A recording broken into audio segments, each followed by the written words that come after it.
మానవ నాగరికత అనగానే మనకి వెంటనే ఏం గుర్తొస్తుంది? బహుశా రాజులు, యుద్ధాలు, కొన్ని ముఖ్యమైన తేదీలు కదూ? కాని అసలు కథ అది కాదు. అసలు కథ ఏంటంటే మనం అంటే మానవజాతి ఎలా ఎదిగాం, కొన్నిసార్లు ఎలా పడిపోయాం. దీని వెనక కొన్ని ఆసక్తికరమైన ప్యాటర్న్సున్నాయి. సో పదండి ఈ ప్రయాణంలోకి వెళ్ళిపోదాం. సరే, ఈ మొత్తం విశ్లేషణకు ఒకే ఒక్క ప్రశ్న మూలం. అదేంటంటే హోమోసేపియన్స్ అంటే మనం ఈ భూమి మీద ఇంత డామినెంట్గా, ఇంత శక్తివంతంగా ఎలా మారాం? ఈ ఒక్క ప్రశ్న చాలు మనల్ని వేల సంవత్సరాలు వెనక్కి తీసుకెళ్లడానికి. మన కథ ఎక్కడ మొదలవుతుందంటే ఒకే ఒక్క విప్లవాత్మక ఆవిష్కరణతో. అదే వ్యవసాయం. అవును, మెసొపొటేమియాలో మొదలైన ఈ ఒక్క మార్పు మానవజాతి గమనాన్నే, మొత్తం చరిత్రనే మార్చేసింది. వ్యవసాయం రావడం అనేది ఒక రకంగా మంచిదే అయినా దానికో పెద్ద మూల్యం కూడా చెల్లించాల్సొచ్చింది. ఎలాగంటే అంతకుముందు వేటగాళ్లుండేవారు కదా, వాళ్ళు చాలా స్వేచ్ఛగా, ఫిట్గా, ఒక రకంగా చెప్పాలంటే అథ్లీట్స్లా ఉండేవారు. కాని రైతులొచ్చాక ఒకే చోట స్థిరపడిపోయారు. ఆహారమైతే దొరికింది, కాని దానికి బదులుగా వాళ్ల శరీరాలు కొంచెం బలహీనపడ్డాయి. బహుశా ఇది చరిత్రలోనే మనం చేసుకున్న అతిపెద్ద ట్రేడాఫ్లలో ఒకటి. సరే, ఆహారం ఒకే చోట స్థిరంగా దొరికితే ఏం జరుగుతుంది? దీనికి బెస్ట్ ఎగ్జాంపుల్ ఉరుక్ నగరం. దాని జనాభా చూడండి, ఏకంగా 50,000. అంటే ఆలోచించండి, చరిత్రలో మొట్టమొదటిసారిగా సిటీస్ అంటే నగరాలు పుట్టడం మొదలైంది. ఒక కొత్త రకమైన సామూహిక జీవనం స్టార్ట్ అయిందన్నమాట. ఓకే, వేలమంది జనం ఒకే చోట. ఇప్పుడు కొత్త సమస్య మొదలైంది, గందరగోళం. ఇంతమందిని ఎలా కంట్రోల్ చేయాలి? ఒక ఆర్డర్ ఎలా తీసుకురావాలి?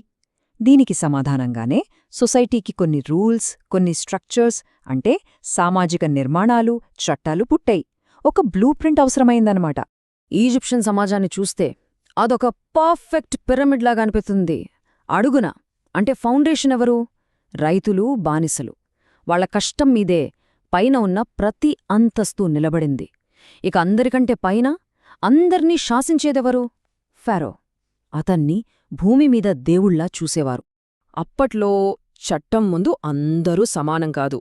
దీనికి హమ్మురాబీ కోడ్ ఒక బ్రూటల్ ఎగ్జాంపుల్. అవును, అదొక రకంగా న్యాయాన్నిచ్చింది, కాని అదే సమయంలో సమాజంలో ఉన్న తేడాలను, అసమానతలను చట్టబద్ధం చేసింది. ఇక్కడ చూడండి, ఒక పెద్ద మనిషి కన్నుకు, ఒక బానిస కన్నుకు ఎంత తేడా ఉందో చట్టంలోనే ఆ తేడాను రాసేశారు. సరే, సమాజాలు అంటే కేవలం బిల్డింగ్స్, చట్టాలు మాత్రమే కాదు.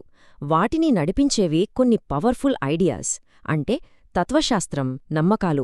ఇవి కంటికి కనిపించవు, కాని ఈ కనిపించని శక్తులే ప్రపంచాన్ని ఎలా మార్చాయో ఇప్పుడు చూద్దాం. దీనికి గ్రీస్ ఒక అద్భుతమైన ఉదాహరణ. పక్కపక్కనే ఉన్నాయి, కాని పూర్తిగా వేర్వేరు ప్రపంచాలు. ఒకటి స్పార్టా, వాళ్లకు మిలిటరీ పవరే అన్ని, యుద్ధమే జీవితం.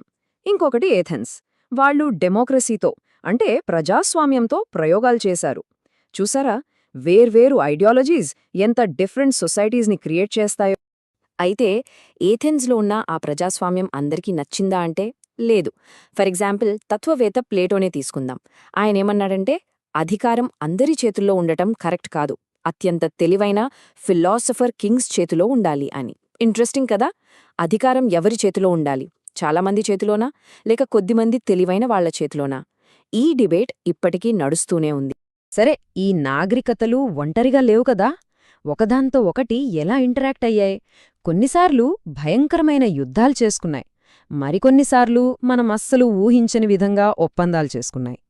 ఈజిప్షియన్లు, హిట్టైట్ల కథలో మనకు ఈ 2 యాంగిల్స్ కనిపిస్తాయి.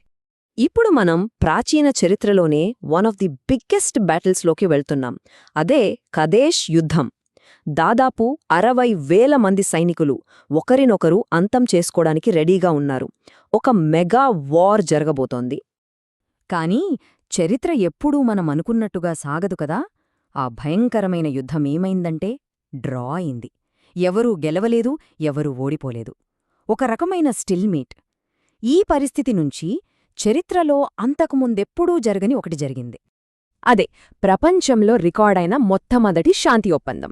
ఆ మాటలు చూడండి, ఇకపై మా దేశం మీమీద, మీ దేశం మా మీద దాడి చేయదు. వావ్!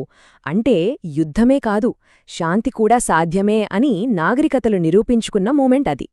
ఓకే, పుట్టిన ప్రతీదీ గిట్టక తప్పదు అంటారు కదా. నాగరికతలు కూడా అంతే. అయితే ఇక్కడ ఇంట్రెస్టింగ్ విషయం ఏంటంటే, అవి పడిపోవడానికి గల కారణాల్లో కూడా కొన్ని కామన్ ప్యాటర్న్స్ కనిపిస్తాయి. చాలా ఆశ్చర్యంగా ఉంటాయివి. అవేంటో చూద్దాం.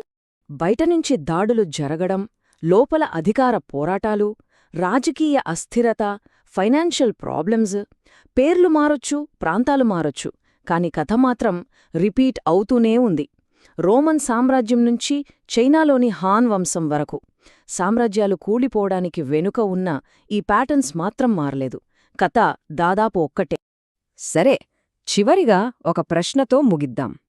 ఇప్పటిదాకా మనం చూసిన ఈ చారిత్రక ప్యాటర్న్స్, ఇవన్నీ కేవలం పాత కథలా, గడిచిపోయిన పాఠాలా, లేక మన భవిష్యత్తు ఎలా ఉండబోతోందో చూపిస్తున్న ఒక హెచ్చరికనా? ఆలోచించాల్సిన విషయమే కదా.